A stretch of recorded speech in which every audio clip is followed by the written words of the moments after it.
নমস্কার। আজকে সানডে লাঞ্চের মেনু হচ্ছে আচারি চিকেন। আচারি চিকেন বানানোর জন্য আমি বেশ কিছুটা চিকেন ধুয়ে আমি প্যানের মধ্যে একবারে নিয়ে নিয়েছি। এটাকে আমি ম্যারিনেট করব।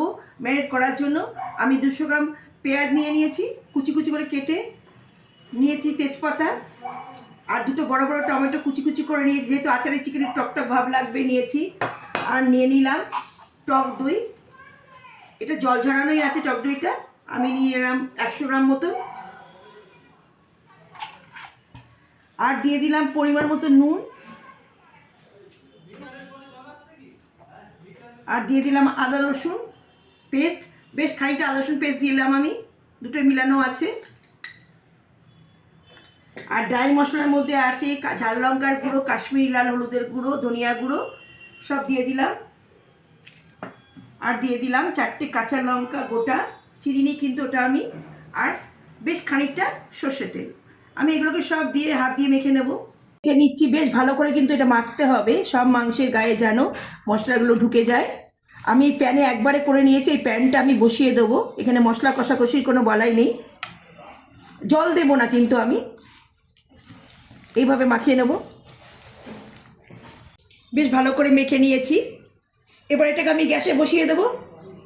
ঢাকনাটা খুললাম আমি, ফুটে উঠেছে। আমি এবার নেড়ে দেব। বেশ খানিকটা জল বেরিয়ে গেছে এখানে চিকেন থেকে, চিকেন আর মশলা থেকে অনেক জল বেরিয়েছে। আমি সব নেড়ে দেব।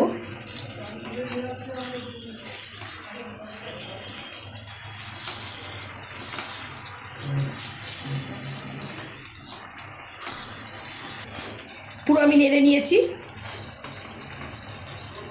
আমি আবার ঢেকে দেব। খুললাম। টমেটো পেঁয়াজ প্রায় সিদ্ধ হয়ে এসেছে, চিকেনগুলো এই যে লেগ পিসগুলো পুরো ছেড়ে গেছে, সিদ্ধ হয়ে এসছে প্রায়। আবার নেড়ে দেবো আমি, উল্টে পাল্টে সব কটা পিস আমি নেড়ে দিচ্ছি।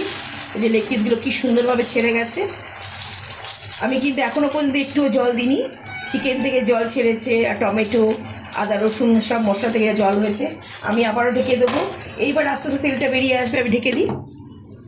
আমি ঢাকনা খুলে নিলাম। চারিদিকে তেল ছেড়ে বেরিয়ে এসছে, সুন্দর কষানো হয়ে গেছে। আমি কিন্তু জল দেব না, জলও দিইনি আমি এখানে এক ফোঁটা, অত গ্রেভি আমার লাগে না।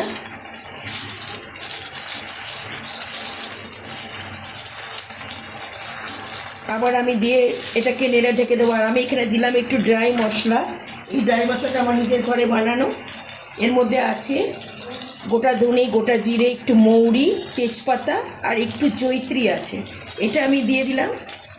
এটা দিয়ে আমি নেড়ে দেবো, দিয়ে আবার ঢেকে দেবো আমি। সব মশলা খুব ভালোভাবে সিদ্ধ হয়ে গেছে, চিকেনগুলো একদম ছেড়ে গলে এসছে। আবার খুললাম আমি, পুরো তেল ছেড়ে দিয়েছে, তো থেকে খুব সুন্দর হয়েছে, অলমোস্ট হয়ে এসছে। এটা আমি পাশের গ্যাসে রাখলাম। আমার রান্নাঘরটা অনেক ছোটো, দেখতে অসুবিধা হয়। একটা তরকা প্যানের মধ্যে কিছুটা সর্ষে তেল দিয়ে নিলাম। যেহেতু আচারি চিকেন, ওই জন্য আচারের মশলাটা দিতে হবে। আচারের মশলাটা আমি বানিয়ে নেব। তেলটা গরম হচ্ছে। আচার যেহেতু আচারি চিকেন বলেছে, ওই জন্য দিলাম 5 ফোড়ন, 4-5 কোয়া রসুন আর 2টো শুকনো লঙ্কা। এটাকে আমি ভাজতে দিলাম।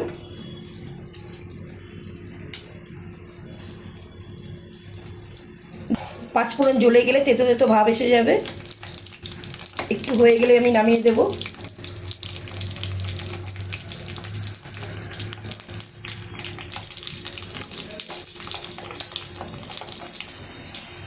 আমার হয়ে গেছে মশলাটা ভাজা, আমি এর উপর দিয়ে দেবো।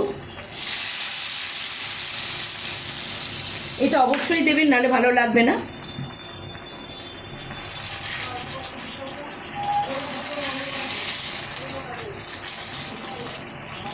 দেখুন, এক ফোঁটা জল দিতে লাগেনি আমাকে। আপনারা যদি গ্রেভিটা বেশি খান একটু জল দিয়ে নেবেন, জল দিয়ে ফুটিয়ে নেবেন, গরম জল দেবেন, ভালো লাগবে। আমি নুনটা টেস্ট করে নিয়েছি, খুব ইয়ামি টেস্ট হয়েছে। টকটা আচার আচার খেতে লাগছে সত্যি করে। এটা